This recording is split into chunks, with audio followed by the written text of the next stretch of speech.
तरुण के स्वप्न। नेताजी सुभाष चंद्र बोस। ये जो कहानी है तो किसकी है? नेताजी सुभाष चंद्र बोस की। नेताजी सुभाष चंद्र बोस क्या थे? एक ऐसे स्वाधीन मतलब क्या होता है? आजाद, जो अपनी मर्जी से कुछ भी कर पाए। आपको तो पता है ना, हमारा देश पहले अंग्रेजों का गुलाम था, तो हमें क्या चाहिए थी? आज़ादी। तो वही आज़ादी क्या है? स्वाधीन है, यानी कि आज़ाद। संपन्न मतलब जहाँ पर किसी चीज़ की कमी ना हो, ठीक है, हर चीज़ हमें मिल जाए। समाज मतलब हमारी सोसाइटी, और राष्ट्र मतलब देश का सपना देखते थे। यानी कि नेताजी सुभाष चंद्र बोस एक ऐसे संपन्न, स्वाधीन और समाज और राष्ट्र का सपना देखते थे जिसमें क्या है? व्यक्ति मतलब इंसान, सब दृष्टियों मतलब सब नजरों मतलब सब चीज़ों से मुक्त हो। मुक्त मतलब दृष्टि, इसमें जो दृष्टि कही गई है, दृष्टि उस चीज़ को कही गई है हमारी समाज में फैली हुई गलत चीज़ों से, जैसे कि आपका धर्म है, जात पात है आपका, और भी बहुत सारी चीज़ें हैं ना, अंधविश्वास है, उन सब से हमारा देश क्या हो? मुक्त हो।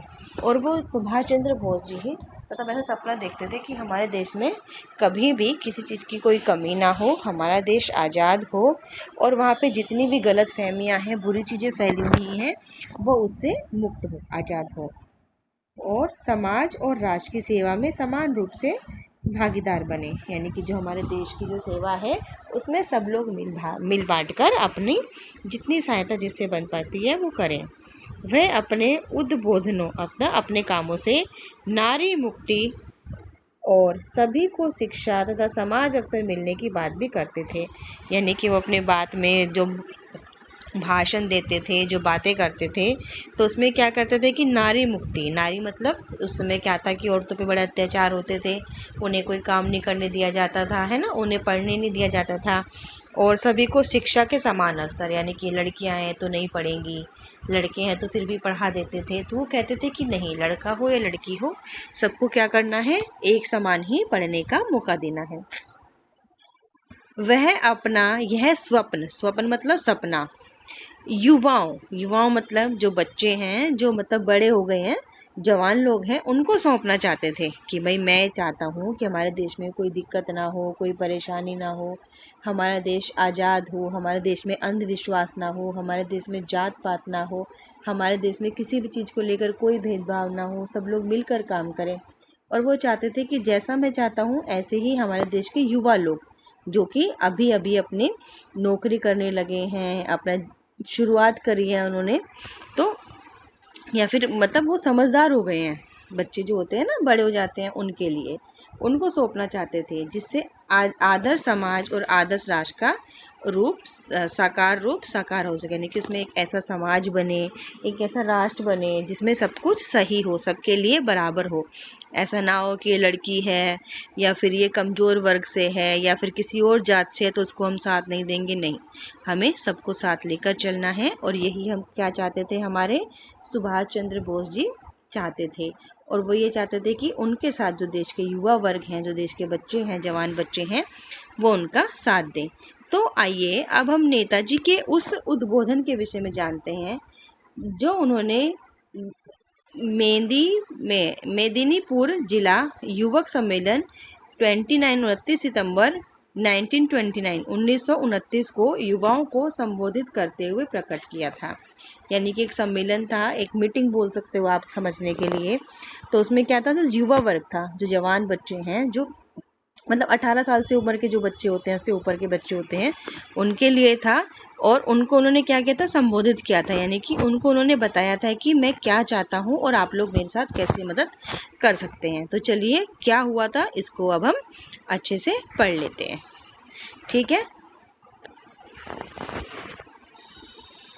स्वप्न मतलब सपना तो अनेकों ने देखा होगा, मतलब बहुत लोग ऐसा सपना देखते हैं, ये करेंगे वो करेंगे, लेकिन हमारे नेता स्वर्गीय देशबंधु चित्तरंजन दास ने भी एक सपना देखा था। स्वर्गीय मतलब जिनका देहांत हो चुका है, ठीक है। वही स्वप्न उनकी शक्ति का उत्स बना।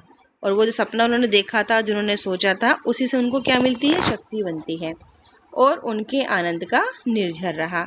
उनके स्वप्न के उत्तराधिकारी आज हम हैं, यानी कि उन्होंने जो सपना देखा था वो सपना उन्होंने बहुत हद तक पूरा किया है और अब हमारी जिम्मेदारी है कि उनके देखे गए सपने को आगे बढ़ाएं, यानी कि जो वो चाहते थे उसके ही रास्ते पर हम चलें और अपने देश को एक वैसा ही माहौल दें जैसा वो चाहते थे। इसीलिए हमारा भी अपना एक सपना है। इस सपन की प्रेरणा से हम उठते हैं, बैठते हैं, चलते हैं, फिरते हैं और लिखते हैं, भाषण देते हैं, कामकाज करते हैं। वह सपन या आदर्श क्या है? हम चाहते हैं एक नया, सर्वांगीण, स्वाधीन, संपन्न समाज और उस पर एक स्वाधीन राष्ट्र। हम क्या चाहते हैं? एक नया, सर्वांगीण, यानी कि सब जगह से संपन्न हो, कोई दिक्कत ना हो, मतलब चारों तरफ से उसका विकास हो। स्वाधीन मतलब आज़ाद हो, संपन्न मतलब कोई कमी ना हो और उस पर एक स्वाधीन राष्ट्र। स्वाधीन मतलब आज़ाद, राष्ट्र मतलब देश, एक आज़ाद देश हम चाहते हैं। उस समाज में व्यक्ति सब दृष्टियों से मुक्त हो, यानी कि सारी बुराइयों से मुक्त हो, उनके अंदर कोई भी बुराई ना हो और समाज के दबाव में वह मरे नहीं। ठीक है, यानी कि सब उसका सहारा बने, साथ बने और वो मतलब कोई भी ऐसा ना हो कि भाई तुम लड़की हो तो नहीं आगे नहीं बढ़ना है या तुम गरीब हो तो तुम्हें आगे नहीं बढ़ना है, सब एक दूसरे का साथ देंगे। उस समाज में जाति भेद का स्थान ना हो, यानी कि कोई जातिवाद ना हो। नारी मुक्त होकर समाज एवं राष्ट्र के पुरुषों की तरह समान अधिकार का उपभोग करे, यानी कि जो औरतें हैं उनको ये ना बोला जाए कि तुम औरतें हो तो तुम्हें ये सब नहीं करना है, नहीं, उनको जो अधिकार पुरुषों को दिए गए हैं वही अधिकार औरतों को भी दिए जाएं और वो अपने अधिकार का उपभोग यानी कि यूज भी करें और समाज तथा राष्ट्र की सेवा में समान रूप से हिस्सा लें। और जो समाज और राष्ट्र के लिए जो पुरुष कर रहे हैं, जो आदमी कर रहे हैं, महिलाएं भी वो काम करें। ठीक है ना, वो भी मतलब कंधे से कंधा मिलाकर अपने देश के विकास में सहयोग दें। उस समाज में अर्थ की विषमता ना हो, यानी कि मतलब पैसे की जो कमी है वो ना हो कि कोई गरीब है कोई अमीर है। उस समाज में प्रत्येक व्यक्ति शिक्षा और उन्नति के समान उसको अवसर मिले, यानी कि हर किसी को, व्यक्ति को शिक्षा, यानी कि सबको पढ़ाई, चाहे गरीब हो अमीर हो, किसी भी जात धर्म से संबंध रखता हो, उन सबको बराबर ही पढ़ाई के अवसर दिए जाएं। जिस समाज में श्रम और कर्म, जिस समाज में श्रम मतलब मेहनत और कर्म की पूरी मर्यादा होगी, यानी कि सब लोग पूरी ईमानदारी से मेहनत करेंगे, पूरी ईमानदारी से एक दूसरे का साथ देंगे, आलसी तथा अकर्मण्य के लिए कोई स्थान नहीं रहेगा। आलसी और जो काम नहीं करना चाहते उनके लिए कोई स्थान नहीं रहेगा, मतलब कि कोई भी इंसान आलसी नहीं होगा, कोई भी इंसान ऐसा नहीं होगा जो कोई काम ना करे या कोई काम ना करना चाहे। सब एक दूसरे का साथ दें, नारी शक्ति को बराबर लेकर चलें, अंधविश्वास को ख़त्म कर दें और देश में जो है जितना भी अंधविश्वास फैला है उनको हटा दें, जात पात का भेदभाव ना हो, सबको समान अवसर दिया जाए। तो क्या होगा, वह राष्ट्र किसी भी विजातीय प्रभाव से हर प्रकार से मुक्त रहेगा, यानी कि जिस राष्ट्र में कोई कमी नहीं होगी, जिस देश में सबको समान अवसर दिए जाएंगे, जिस देश में अंधविश्वास नहीं होगा, जिस देश में शिक्षा होगी, वहाँ पर किसी भी प्रकार का कोई अगर नेगेटिव चीज़ आएगी